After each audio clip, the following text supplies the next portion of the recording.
할렐루야. 우리 서로 축복의 인사 나누겠습니다. 하나님의 은혜가 함께 하시기 바랍니다. 반갑습니다.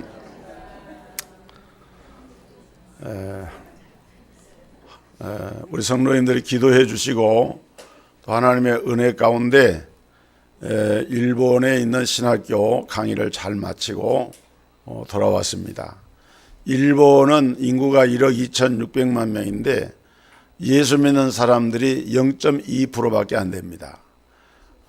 국가에서 공식 통계는 150만 명이라 그러는데 그 수는 이단들이 이제 일본도 이단이 많거든요. 이단, 기독교 이단에 속한 사람들을 포함한 숫자고 실제로 정말 복음을 가지고 있는 이런 그 복음적인 교회의 그 교인 수는 30만 명 정도밖에 안 된다 그래요. 그러니까 0.2%밖에 안 돼요. 정말 그런 복음의 불모지. 우리 대한민국보다는 외국의 선교사가 약 30년 전에 먼저 들어온 나라가 일본 기독교인데 제가 그런 걸 보면서 참 우리나라는 영적으로 볼 때 복받은 나라다. 일본 사람들이 그 개인적인 이런 성품이나 사회 공공의 법을 지키거나 이런 걸 보면은 굉장히 이렇게 우리가 본받을 만한 면이 많아요. 그런데도 불구하고 일본 사람들은 국가 종교인 신도와 또 가정 종교인 불교를 이제 이렇게 신봉을 하면서 그 외에도 많은 신들을 섬깁니다. 그래서 기독교 예수 복음이 좋은 줄 알면서도 이걸 쉽게 이렇게 바꾸지 못하는 것은 그렇게 하는 것이 자기들의 국가를 배반하고 자기들의 그 조상적부터 내려오는 가정의 전통을 깨뜨리는 것이다. 이런 생각 때문에 쉽게 복음의 문을 열지를 못하는 것입니다. 그런 가운데서도 이번에 이제 제가 갔던 이 나고야에 있는 복음 선교 교회와 그다음에 일본 신학교 여기에는 아주 담임 목사님 이제 그 목사님을 중심으로 22년 전에 선교를 해서 아주 활발하게 하나님의 살아계심을 증거하고 있는 그런 교회와 선교 사역을 펼치고 있고 또 일본인 신학생들이 이렇게 학부 4년 또 신학부 3년 이런 과정을 가르치고 공부하는 그런 신학교로 털을 내려서 자리를 잡고 있는 그런 곳입니다. 정말 보람 있는 그런 여정을 마치고 오게 된 것을 감사를 합니다. 여러분, 우리가 성경에서 나타난 하나님은 어떤 분인가 하는 걸 생각할 때 우리 하나님은 우리가 실패하고 실수하고 좀 잘못한 것이 있으면은 즉각 조치해서 이렇게 떼내버리고 폐기 처분해버리고 마는 그런 하나님이 아니에요. 언제나 하나님은 또 다른 기회를 주시고 그 사람이 새로워지기를 기다리시고 또 그런 상황으로 이끌어 가시는 그런 하나님의 모습을 우리가 성경에서 볼 수가 있습니다. 우리 인간은 연약하기 때문에 누구를 막론하고 완전할 수가 없습니다. 쉽게 쓰러지고 넘어지고 실수하고 또 좌절을 경험하고 실패를 경험을 하지만은 그래서 우리 사람의 생각에서는 이제 더 이상 기회가 없다라고 생각하는 그런 경우가 있지만은 바로 그런 때에도 하나님은 찾아오셔서 다시 한번 기회를 주시고 그래서 그로 하여금 재개할 수 있는 이러한 바탕을 만들어주신 하나님이시라는 거예요. 이것이 특정한 사람에만 해당되는 것이 아니라 모든 사람들에게 하나님은 이런 기회를 주시는 분이십니다. 우리가 흔히 가룟 유다와 베드로 둘 다 예수님의 제자였죠. 한 사람은 수제자고 한 사람은 신임을 받아서 그 모임의 재정을 담당하고 있으니까 굉장히 믿을 만한 사람으로 이게 쓰임을 받은 사람이 가룟 유다입니다. 성경에 유다라고 하는 일이 많이 나오기 때문에 구분하기 위해서 가룟 출신이라 그래서 가룟 유다라 그래요. 근데 가룟 유다와 베드로를 이렇게 잠깐 비교해서 생각해 보면은 둘 다 큰 실수를 했습니다. 둘 다 예수님을 배반하고 부인을 했습니다.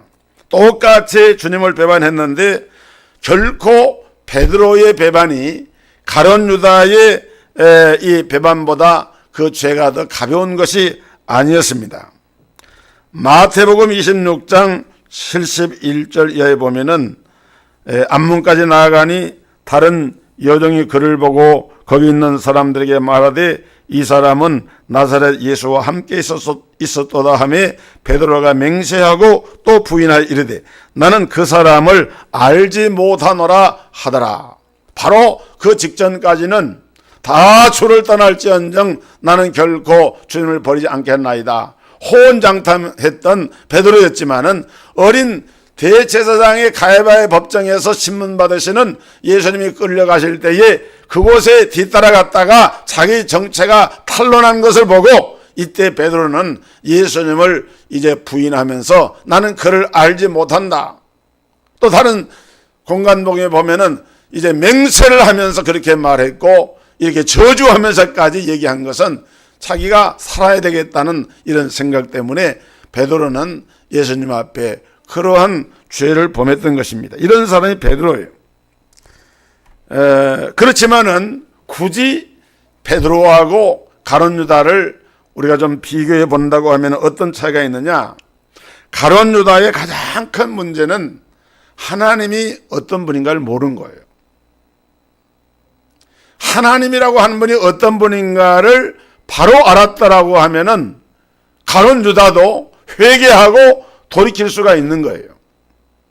그런데 가룟 유다는 하나님의 은혜와 자비가 무엇인가를 몰랐습니다. 다시 한번 기회를 주셔서 회복케 하시는 하나님의 은혜와 자비를 이 가룟 유다는 알지를 못했어요.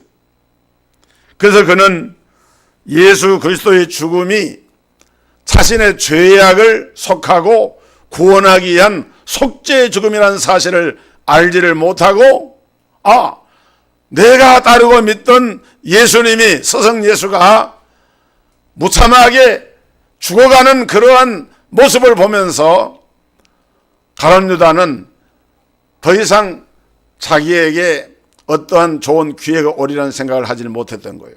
그 예수님의 죽음이 비참한 죽음이 아니고 그 죽음이 실패의 죽음이 아니고 사실은 자신을 포함한 죄인을 구원하시는 속죄사역의 죽음이었고 예수님이 생전 살아계실 때 내가 이렇게 인자가 대제사장과 장로들에게 고난을 받고 이제 죽은 지 사흘 만에 다시 살아나리라 하는 말씀을 여러 차례 말씀을 했지만은 근데 그런 얘기는 전혀 마음속에 담아두지를 못하고 실망과 좌절할 가운데 하나님께서 주시는 이런 은혜의 기회를 놓쳐버리고 만 사람이 가룟 유다였어요. 그러나 베드로는 달랐습니다. 베드로는 주님의 용서와 주님의 은혜를 알았습니다. 그래서 베드로는 비록 주님을 배반하고 부인했지만은 닭 울기 전에 내가 3번 나를 부인하리라. 그 새벽녘에 꽃기호하고 닭이 우니까 그 닭소리를, 닭이 울음소리를 들을 때 그 주님이 하던 말씀을 생각하고 밖에 나가서 심히 통곡을 하면서 울면서 내가 왜 이런 죄까지 왔는가 하면서 자책을 하면서 그의 마음속에 통문이 일어났던 거예요. 그는 하나님의 자비를 믿고 의지하면서 주님을 기다렸습니다. 그 증거가 뭐냐? 물론 베드로도 처음에는 엄청나게 낙심을 했지만은 그러나 그는 울면서 회개하면서 그 공동체를 떠나지 않았다는 거예요. 공동체. 예수님이 남겨두신 12 제자들, 그 사도들의 공동체를 떠나지 않고 베드로는 제자들과 함께 모였습니다. 그때 부활하신 예수님께서 찾아오셨습니다. 요한복음 21장 17절 보니까 3번째 이르시되 요한의 아들 시몬아 네가 나를 사랑하느냐 하시니 주께서 3번째 네가 나를 사랑하느냐 하심으로 베드로가 근심하여 이르되 주님 모든 것을 아시오매 내가 주님을 사랑하는 줄을 주께서 아시나이다. 예수께서 이르시되 내 양을 먹이라. 저는 이 본문이 제 개인적으로도 제가 새롭게 사명을 받고 하나님의 은혜를 받는 이 중생을 체험하는 그때 이 주어진 말씀이기 때문에 굉장히 마음속에 제가 간직하고 있는 그런 말씀인데, 베드로가 사실 실패하고 낙심하고 부인하고 그랬지만은 그럼에도 불구하고 베드로는 제자들과 함께 그 자리에 머물러 있었다라고 하는 것이 바로 중요한 거예요. 여러분, 오늘 예수님께서 네가 나를 사랑하느냐라고 물으시는 이 질문은 베드로를 책망하기 위해서 물으신 것이 아니었어요. 따지기 위한 것이 아니었어요.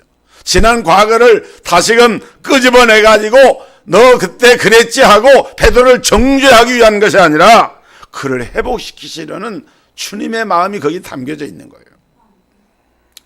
사랑하는 성도 여러분, 오늘 그렇기 때문에 우리가 아무리 실수하고 실패하고 죄를 지어도 이 신앙의 공동체, 교회를 떠나지 않는 여러분이 되기를 주의 이름으로 축원합니다. 신앙생활 하다 보면은 좀 그럴 때 있거든요. 낙심되고 이럴 때 있어요. 그럼 어떤 사람들은 쉽게 교회를 등을 지고 떠나는 사람이 있어요. 이런 사람들은 주님께서 회복할 수 있는 기회가 오더라도 그 기회를 붙잡기가 어려운 거예요. 회개하면서 그 앞에 있으면, 그 안에 있으면은 언젠가 때가 되면은 내가 돌이킬 수 있는 기회가 반드시 찾아옵니다. 어떤 사람은 슬프고 고통스러운 사건으로 찾아오기도 하고, 또 어떤 사람에게는 전혀 예측하지 못한 한량없는 자비와 하나님의 사랑 가운데서 그런 기회가 찾아오기도 합니다. 우리는 성경에서 마가라고 하는 사람에 대해서 이제 잘 압니다. 마가복음을 기록한 기자, 마가복음을 기록한 주님의 제자, 그게 바로 마가. 물론 12제자 가운데 한 사람은 아닙니다. 그런데 마가복음을 기록한 이 기자가 바로 이 마가인데, 마가가 살던 예루살렘의 그 집은 상당히 큰 집이었던 것 같아요. 부잣집 아들이었어요. 그래서 오순절 성령 강림의 사건이 일어난 장소가 바로 마가 요한의 그 다락방이었습니다. 그때 모인 성도의 수가 120명이었습니다. 120명이 들어갈 수 있는 개인의 집이라고 하면은, 그것이 다락방이라고 하면은 그 집 자체가 굉장히 큰 집이고, 그리고 이 마가 요한의 외삼촌이 성경에 나오는 바나바라는 사람이죠. 이 바나바는 사도 바울이 회심을 하고 이제 얼마 지나지 않아서 자기 고향인 다소성에 들어가서 이렇게 이제 머물러 있을 때, 이제 말하자면 집거를 거죠. 그럴 때에 저 안디옥에서 목회를 하면서 그 다소성에 있는 이제 이 사울을 초청해다가 자기와 함께 목회를 하면서 이제 사도 바울을 이렇게 제자들에게 연결시켜주는 일을 했고, 또 성경에 보면은, 사도행전에 보면은 이 바나바는 자기의 밭을 팔아가지고 이제 주님께 바쳐서 초대 공동체 교회가 이제 이렇게 유무상통하는데 모범을 보인 그런 인물이기도 하고, 여러 가지로 이 바나바는 우리 신앙의 사표가 될 만한 그런 인물로 성경에 나오는 걸 볼 수 있는, 이 사람이 마가 요한의 이제 삼촌이에요. 그러니까 외삼촌이죠. 그래서 그 바나바의 그 생질이 바로 마가 요한입니다. 그러니까 집도 잘 살고 신앙적인 가정의 배경도 좋고, 그래서 안디옥에서 마치 이제 담임 목사 격인 바나바가 주도해서 목회를 했고, 이제 사도 바울이 그때는 이런 조사격으로, 전도사격으로 이 바나바 목사를 도와서 이렇게 사역을 하고 있는데, 성령께서 이 두 사람을 따로 이제 세워서 이제 선교의 명을 내리십니다. 그래서 이 두 사람이 선교를 하러 떠나게 돼요. 선교하러 떠날 때에 이 마가 요한을 함께 동역자로, 수정자로 이렇게 참여해서 1차 전도 여행을 나가게 됩니다. 근데 성경에 보면은 이 마가 요한이 중간에 되돌아가 버려요. 여행을 하다가 중간에 되돌아가 버립니다.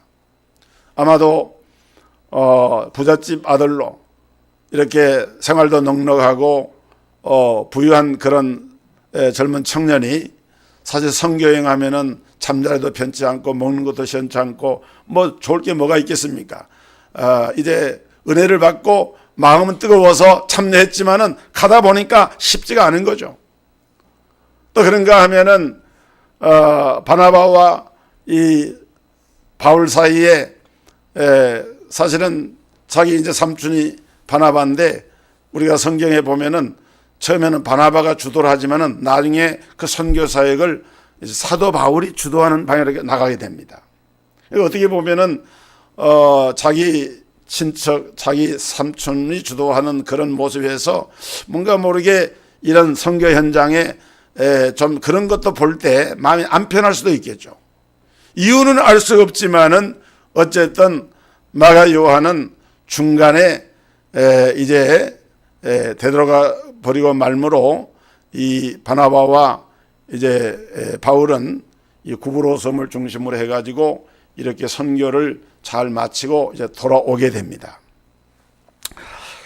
그런데 1차 선교여행을 마친 후에 얼마 후 바울과 바나바는 다시 제2차 선교여행을 계획을 합니다. 이때 바나바가 다시 이 마가 요한을 데려가자고 얘기를 합니다.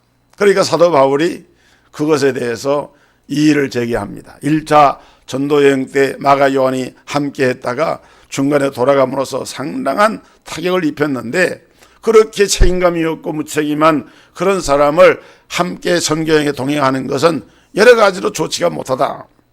그래서 이제 한 사람은 데리고 가자, 한 사람은 데려갈 수가 없다. 성경은 대판 싸웠어요. 이 문제를 가지고 결국 두 사람이 갈라집니다.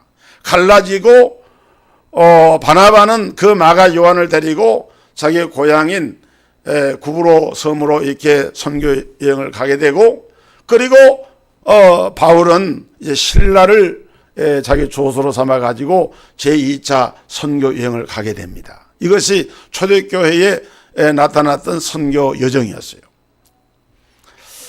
자, 오늘 이 마가 요한이 그 후에 어떻게 되었을까?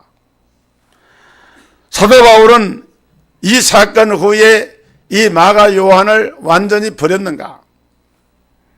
놀랍게도 신약 성경에 기록된 바울의 서신들을 보면은 놀라운 기록들이 나타나는데, 이런 사건이 있은 지 15년 후에 사도 바울이 기록한 바울의 13편의 서신서가 신약 성경에 있잖아요. 그런데 바울의 목회 사역을 마가 요한에게 넘겨줍니다. 물론 바울에게는 뭐 디모데도 있었고 또 유력한 디도도 있었고 많은 신앙의 조력자가 있었지만은 그 중에 한 사람이 마가 요한이었어요. 그래서 골로새서 4장 10절에 보니까 마가를 가리켜서 바울과 함께 나와 함께 옥에 갇힌 마가라고 이렇게 표현함으로써 나중에는 이 마가 요한이 바울이 옥에 갇혔을 때 같이 옥중 동기가 돼가지고 옥중 생활을 했고, 또 골로새 교회 성도들로 하여금 마가를 마치 나를 영접하는 것처럼 내가 그를 보내는데 그렇게 영접을 해라 하고 그 마가 요한의 그 위치가 격상되어져 있는 것을 볼 수가 있습니다. 또 빌레몬서 1장 24절에는 바울이 마가를 가리켜서 나의 동력자라고 했고, 디모데후서 4장 11절에 보니까 마가를 가리켜서 그는 나의 일에 유익하니라 이렇게 기록을 하고 있는 것을 볼 수가 있습니다.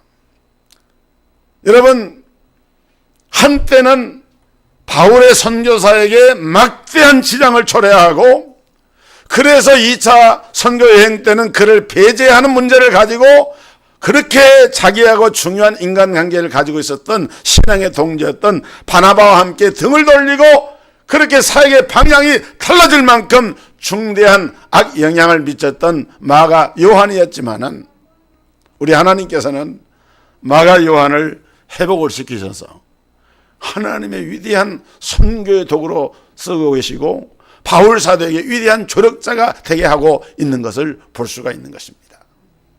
그뿐만이 아닙니다. 신약 성경 마태, 마가, 누가, 요한 4복음서 가운데 한 권인 마가복음의 집필자가 돼가지고 마가는 하나님 앞에 아름답게 들려 쓰임을 받고 있는 것을 볼 수가 있습니다. 사랑하는 성도 여러분, 우리 하나님은 이처럼 실수한 자라 할지라도 그 공동체에 때로는 아픔을 주고 고통을 주는 그런 사람이라 할지라도 그를 회복시켜서 들어쓰시는 하나님이신 것을 믿으시기를 주의 이름으로 축복합니다. 그래서 우리가 죄를 하거나 또 하나님의 교회에서 때로는 이렇게 실수하거나 실패할 수도 있지만은 그것 때문에 자살하고 낙심할 필요가 없어요. 하나님은 모든 것이 합력하여 선을 이루게 하시고 나중에 그런 것들을, 그런 실수를 통해서 오히려 더 하나님 앞에 충성스럽게 들어 쓰임을 받을 수 있는 이런 기회를 주시는 하나님이시기 때문입니다. 오늘 그렇기 때문에 어떤 성도들은 질병이 기회일 수도 있어요. 어떤 성도들에게는 교통사고가 그에게 기회일 수도 있습니다. 어떤 성도에게는 원하는 대학에 내가 입시에 실패했는데 그것이 나로 하여금 하나님 앞에 붙들어 쓰임받을 수 있는 기회일 수도 있어요. 어떤 분 사업하다가 부도가 났는데 부도 난 것이 오히려 기회일 수도 있어요. 우리 장로님도 기도하셨지만은 우리 교회에 뭐 뜻하지 않게 무슨 누가 재판한다고 이렇게 소를 제기해서 우리가 이제 대응을 하고 있습니다만은 저는 나쁘게 생각하지 않습니다. 우리 성도들이 그동안 이런 일로 한 번도 고민해 본 적도 없고 걱정해 본 적이 없기 때문에 하나님 앞에 우리 성도들이 모여서 좀 기도해야 되겠다. 이따 강구하겠습니다만은 이제 우리 11월 달 되면은 또 한 주간 작정 새벽 기도회가 열리게 되는데 우리가 이런 일을 두고 교회를 위해서 많이 기도하지 못한 것이 우리 마음속에 깨달아져요. 그래서 오히려 이러한 도전과 이런 어려움 앞에 좌절하고 낙심하는 것이 아니라 하나님의 선하심, 우리가 흔히 말하는 팩트는 분명합니다. 우리 교회가 잘못한 건 하나도 없어요.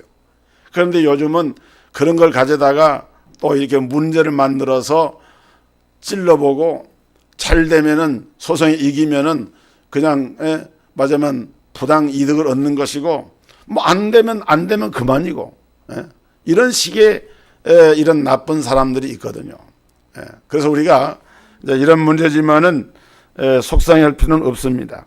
하나님께서 합력하여 선을 이루실 줄로 믿고 우리는 기도하면 되는 거예요.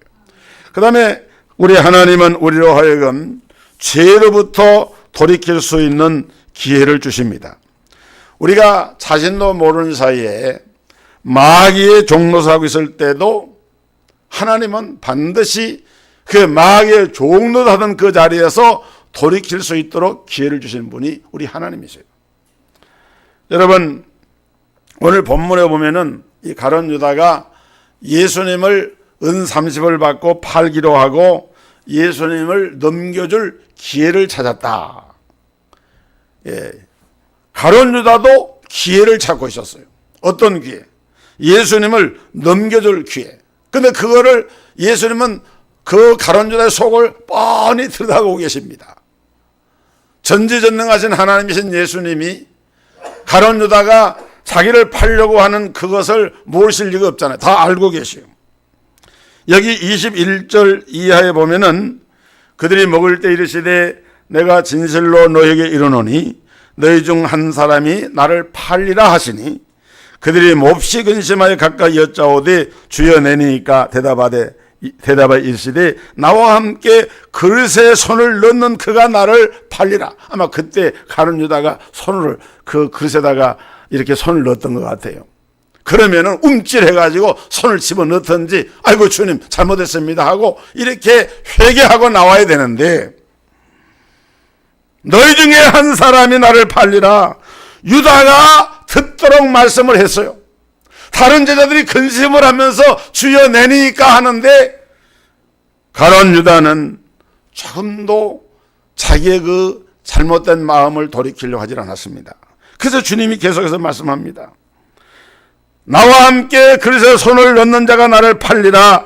그는 차라리 태어나지 않았더라면 제게 좋을 뻔하였느니라. 그러니까 유다가 대답하여 이르되 납비여 내니까 대답하시되 네가 말하였도다. 여러분, 이 정도 되면은 이게 사건의 전모가 다 드러났잖아요. 가룟 유다가 속에 마음에 품은 것이 예수님은 이것을 다 드러내고 이런 과정을 통해서 이 가룟 유다로 하여금 마음의 동요와 이런 회심이 일어나서 돌이키고 자복을 하고 회개하기를 원하셔서 이렇게 말씀을 유도하고 있는데, 그런데 성경에 보니까 네가 말하였다, 내니까 네가 말하였다라고 주님이 그를 지적을 해서 말씀을 하셨음에도 불구하고, 근데 가룟 유다는 이 최후의 만찬에 떡을 먹고 그리고 어둠 속으로 사라져버리고 맙니다. 누구를 위해서?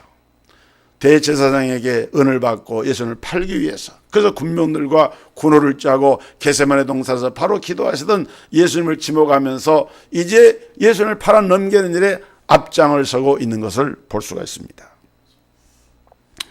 여러분, 예수님께서는 이미 이 가룟 유다의 마음이 마귀에게 먹힌 것을 보셨어요. 그런데 여기 이 가룟 유다는 예수님을 향해서 뭐라고 하는가 하면은 랍비어라고 말합니다. 랍비라고 하는 말은 선생님이란 뜻입니다. 우리가 성경에서 살펴보면은 가룟 유다는 한 번도 예수님을 주님이라고 불러본 적이 없어요. 다른 제자들이 주여 내니까 할 때도 가룟 유다는 랍비여 내니까 이렇게 얘기를 했어요. 그 말은 무슨 말인가 하면은 이 가룟 유다는 예수님을 나의 주, 나의 하나님으로 믿는, 하나님을 바로 알지 못하는, 예수님을 바로 알지 못하는, 예수님이야말로 진정 구원의 주님이시고 우리의 죄를 대속하시는 하나님의 아들이라고 하는 그런 구원관이, 그런 주님에 대한 이 그리스도관이 그에게 없었던 거예요. 그냥 선생님이에요. 랍비요. 그는 주님을 메시아로 여기지 않았습니다. 그렇게 된 배경은 그 속에 사탄이 있기 때문입니다. 요한복음 13장 2절에 보니까 마귀가 벌써 시몬의 아들 가룟 유다의 마음에 예수를 팔려는 생각을 넣었더라 그랬고, 누가복음 22장 3절에 보면은 열둘 중에 하나인 가롯신이라 부른 유다에게 사탄이 들어가니 그랬어요. 처음에는 사탄이 예수를 팔려는 생각을 넣었다가 나중에는 아예 생각이 자리다 보니까 사탄이, 마귀가 그 속에 쏙 들어가 가지고 그 안에 자리를 잡고 있는 거예요. 그러니까 이런 사람이기 때문에 가룟 유다는 주님 곁에 있으면서도, 그는 늘 주님과 함께 그리고 제들과 함께 있으면서도 그럼에도 불구하고 그는 죄를 멈추지를 않았던 것입니다. 여러분, 우리도 역시 그럴 수 있음을 알아야 합니다. 열심히 교회를 나오고 열심히 신앙생활을 한다고 하지만은 그러면서도 우리 안에 하나님 앞에 회개해야 할 죄를 담고 있으면서 회개하지 않고 돌이키지 않을 수가 있다는 거예요. 오늘 그렇기 때문에 주님은 이런 때에 우리로 하여금 회개할 수 있도록, 돌이킬 수 있도록 기회를 주시는데, 그 기회를 놓치지 말고 주님 앞에 내어놓을 때에 우리 안에 하나님의 은혜가 임하는 줄 믿으시기를 바랍니다. 죄를 회개하고 하나님께서 우리에게 죄를 회개할 기회를 주실 때 그 기회를 놓치지 않고 주님께로 돌아오는 것, 그것이 하나님의 은혜인 거예요. 그 다음에 여기 보면은 우리 주님을 잘 섬기고 전할 수 있는 기회를 주십니다. 오늘 본문에는 예수님과 제자들이 유월절을 준비하는 장면이 나오는데 18절에 보니까 이르시되 성한 암에게 가서 이르되 선생님 말씀이 내 때가 가까이 왔으니 내 제자들과 함께 유월절을 내 집에서 지키겠다 하시더라 하라. 여기 보면은 성한 암에게 가서 그랬어요. 이 성한 암이라고 하는 말은, 여러분, 성 안에 있는 사람 누구든지 아무나 그냥 만나면은 이 말을 전해라, 그 말이 아닙니다. 왜냐면은 예수님의 제자들이, 예를 들어서 요한복음을 기록한 요한 사도도 성경에 자기 이름을 드러내질 않아요. 그 사랑하는 자가, 주께서 사랑하는 자, 그건 요한이 자기를 이제 표현한 그런 말이에요. 은적인 표현이에요. 마태도 성경에 보면은 자기 이름을 숨기고 기록을 했고, 마가복음을 기록한 기자인 마가도 마찬가지였습니다. 그래서 주님은 그걸 다 아시죠.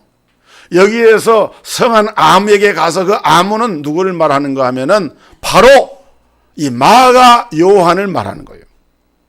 마가 요한의 집이었습니다. 마가 요한의 부친이나, 또 주님은 여기에서 지금 이 특정한 인물을 지정을 하면서 그에게 가서 이것을 전해라 라고 말씀을 한 거예요. 여러분, 성경에 보면 우리 예수님은 예루살렘에 입성하실 때 그 나귀의 주인으로부터 나귀를 얻어서 타고 성 안에 입성을 하셨고, 또 마리아는 그 향료값을 깨뜨려서 이게 주님을 영접을 했고, 또 삭개오는 회심을 하고 변화될 때 자기 온 집안이 예수님을 모시고 잔치를 하면서 하나님께 영광을 돌렸고, 아리마대 사람 요셉도 자기 무덤에다가 이렇게 예수님을 장사할 수 있도록 그렇게 헌신을 하고 봉사를 한 걸 볼 수가 있어요. 다시 말하면 무슨 말이냐, 이 사람들은 하나님을 섬길 수 있는, 주님을 섬길 수 있는 기회를 받은 거예요. 당나귀를 통해서, 향료를 통해서, 또는 주님 앞에 잔치를 통해서, 빈 무덤을 통해서 이게 섬기도록 그런 기회를 주님이 주신 거예요. 그 기회가 왔을 때 이들은 아하, 이건 내게 너무도 귀한 기회다. 그리고 그 기회를 살려서 주님을 대접하고 주님을 섬겼던 거예요.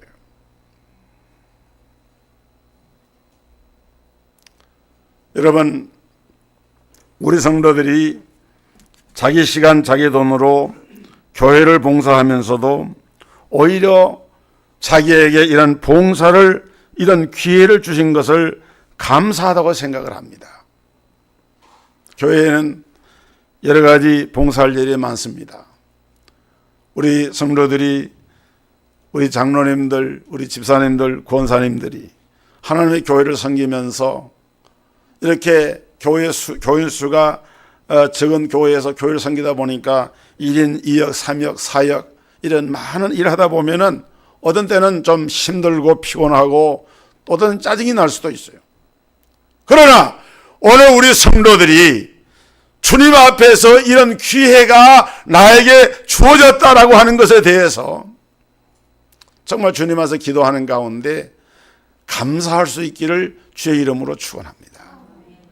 주님, 내가 무엇이 간데 이처럼 주님의 교회를 위해서 식당 봉사를 하고, 주님의 몸된 교회를 위해서 차량 봉사를 하고, 교사 사역을 하고, 재정회계를 담당하고, 하나님의 교회의 찬양대원으로 찬양을 하고, 이 모든 것이 성의가 봉사가 하나님이 나에게 주신 귀한 기회인데, 주님, 이것을 내가 감사합니다.